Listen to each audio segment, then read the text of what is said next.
Here are my 7 must-read fantasy series that will ruin all other books for you. If you're new here, my name is Brianna and I post writing videos every week on character development, world building, and other writing related things. So if you're interested, hit subscribe and feel free to follow me on Threads and Instagram. All links are in the description below. Now let's talk books. Now I know I have this massive stack of books to please the eye, but the first series on this list I actually don't have physical copies of. They're all on my e-reader, so I'll just put the pictures on the screen. The Legends of the First Empire series by Michael J. Sullivan is the series that got me back into reading after a huge slump post-undergrad. It's also the only series to ever make me cry, and I've been reading for decades. This series retells the mythology of Sullivan's other fantasy series, the Rereia Revelations, from the perspective of the actual historical figures, and it shows how truth becomes legend and a game of broken telephone over thousands of years. You've got Wraith, the god killer who accidentally sparks a revolution when he discovers that the Frey are not actually gods. Persephone, a widow who becomes an unlikely leader of a rebellion. Suri, a young mystic whose companion is a very wise wolf named Minna. Mawindale, a Frey prince caught between tradition and change. Bryn, who's training to become the Keeper of Ways. Nifron, an exiled but ambitious Frey warrior. Malcolm, a mysterious fellow. And so many other characters, man. The series overall features an incredible and diverse cast with their own development arcs, their own personalities. Some of them start off a bit archetypal,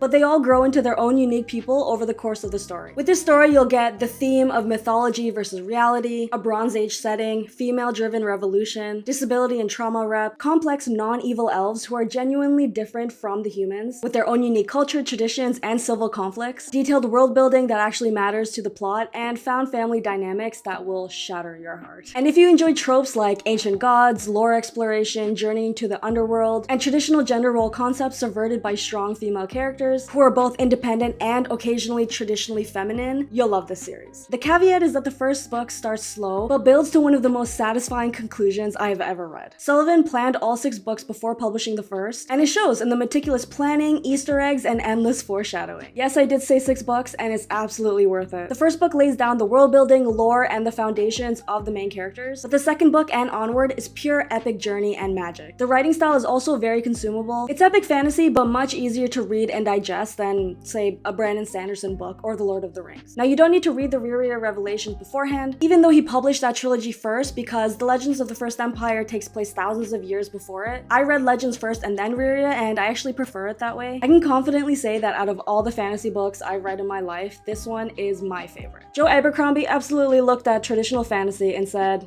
but what if everybody was terrible? And from that question came the First Law Trilogy. This trilogy is what made me realize that I love morally gray characters. These ones in particular are dark gray. This is grimdark fantasy at its finest. It's got that grit and realism, but with swords and a dash of magic. The story follows multiple perspectives, including Logan Ninefingers, a terrifying berserker who's trying and failing spectacularly to become a better person. Jezal Dan Luther, a nobleman who's shallow, self-centered, and obsessed with appearances. Sandan Glokta, a war hero turned torturer after being captured and maimed, and several others that are equally complex. But what sets this series apart is Abercrombie's willingness to just throw traditional fantasy concepts into the bin. The wizard isn't wise or benevolent, the hero's journey isn't that heroic. The grand quest has a different outcome, and redemption?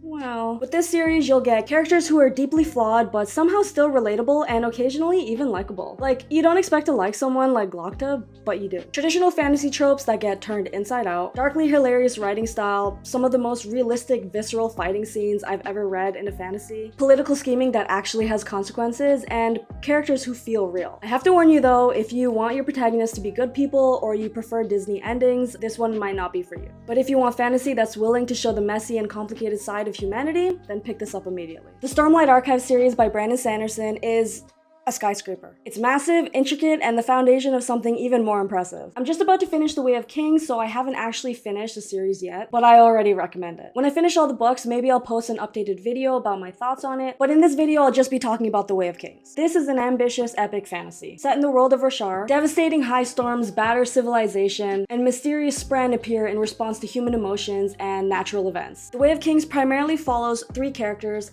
Kaladin, a former soldier turned slave, Shallan, a young scholar with secrets and hidden talents, and Dalinar, a war-weary general plagued by visions that everyone thinks is making him go mad. What makes Sanderson stand out is his approach to world building and magic systems. The Way of Kings features one of the most intricately crafted fantasy worlds I've ever encountered, with alien ecology, diverse cultures, and complex history that directly impacts the plot rather than just being background noise. It's so intense that his world building actually extends to what he calls the Cosmere, which is the universe that many of his fantasy novels take place within. I think this is part of the reason why I've read a lot of hesitation to start his books. Many readers are interested in reading Sanderson, but they have no idea where to begin. In all honesty, just pick whichever book seems the most interesting to you and go from there. That's basically what I did with The Way of Kings. So with The Way of Kings, you'll get hard magic systems with rules that feel like science, a rampaging setting with truly alien flora and fauna that's opposite from the traditional lush prairies and mountains you typically see in traditional fantasy. Oftentimes, the environment acts more as a magical backdrop, but in this book, the weather is lethal. You've also got mental health rep and character development that feels earned through genuine struggle, epic world-changing events that are balanced by deeply personal character moments, and magic and tech that actually transform society rather than just being used as weapons. This is perfect for readers who want to be completely immersed in another world, another universe even. If you're into and familiar with reading complex fantasy, give this one a try. Julianna Baggott's Pure Trilogy is sci-fi meets post-apocalyptic fantasy at its best, and it's haunting. I'd even say it's one of the best modern YA fantasy I've read. It's set in a world where catastrophic atomic detonations have split the world into two societies: the pure people living inside the dome, untouched by the destruction, and the outsiders. On the outside, survivors are physically fused to whatever they were touching or near during the explosions. The protagonist has a doll's head fused to her hand. Others have fans, birds, or even other people melted into their bodies. When Partridge, a pure person, escapes the dome in search of his mother, these two worlds collide. With this series, you'll get evocative, atmospheric, almost poetic writing unique to dystopian fiction, subtle but powerful symbolism around freedom and flight, a richly imagined post-apocalyptic world, stark contrast between the barbarism inside the dome and the body horror outside, and a meditation on survival, beauty, and what makes us human. The beauty of this trilogy lies in how it looks at a broken world. Most of the fusings aren't just body horror for shock value. They're powerful metaphors for trauma, resilience, and how we carry our past, literally and figuratively. Unlike most dystopian novels I've read, there are no easy answers or perfect heroes here. I'll be honest, this one isn't for everyone. It's disturbing, challenging, and has imagery that makes you think about it long after reading it. But if you're looking for fantasy that goes beyond dragons, wizards, fae, and wolves to really make you think about what it means to be human, the Pure Trilogy is extraordinary. Now let's talk about Book Talk's most beloved author, Sarah J. Maas. Don't roll your eyes at me, okay? Now, I will admit that I did not enjoy A Court of Thorns and Roses. I did not, and I will not continue past that book. I did, however, absolutely devour the Throne of Glass series. Throne of Glass is an 8-book romantasy series that begins as one thing and transforms into something entirely different by the end, in the best possible way. What starts as a competition between assassins centered around Celaena Sardathian becomes an epic fantasy spanning continents, with ancient powers awakening and kingdoms falling. Celaena's journey from imprisoned assassin to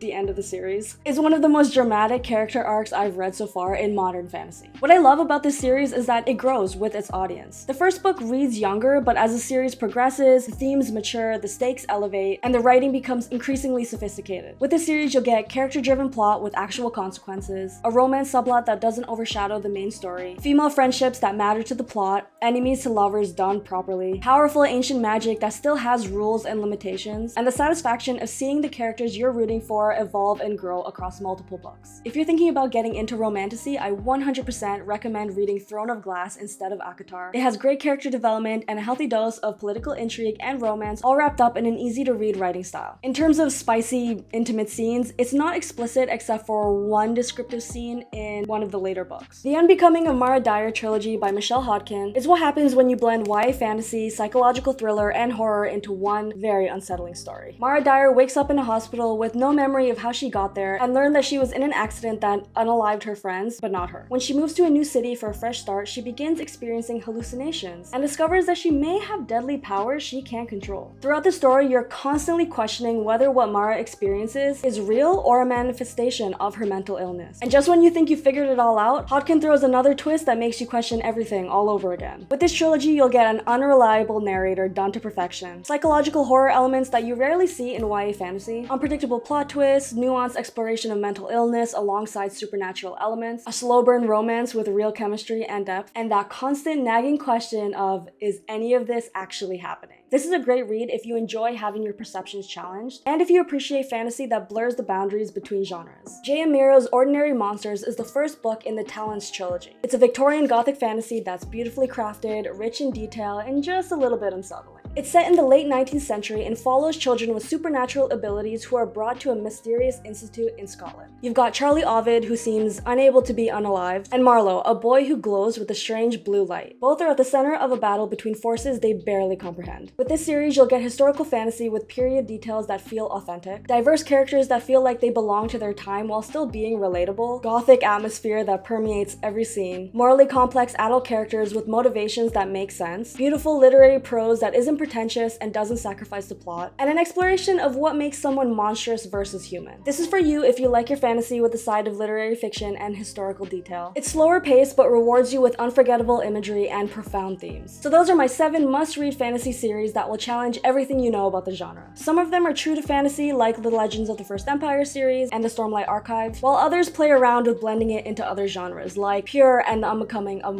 Dyer. Don't forget to like and subscribe for more content like this, and you might want to check out this video next. I'd love to hear your thoughts on these books, especially if you've already read some of them, or leave a comment below with your own fantasy recommendations. Until the next chapter.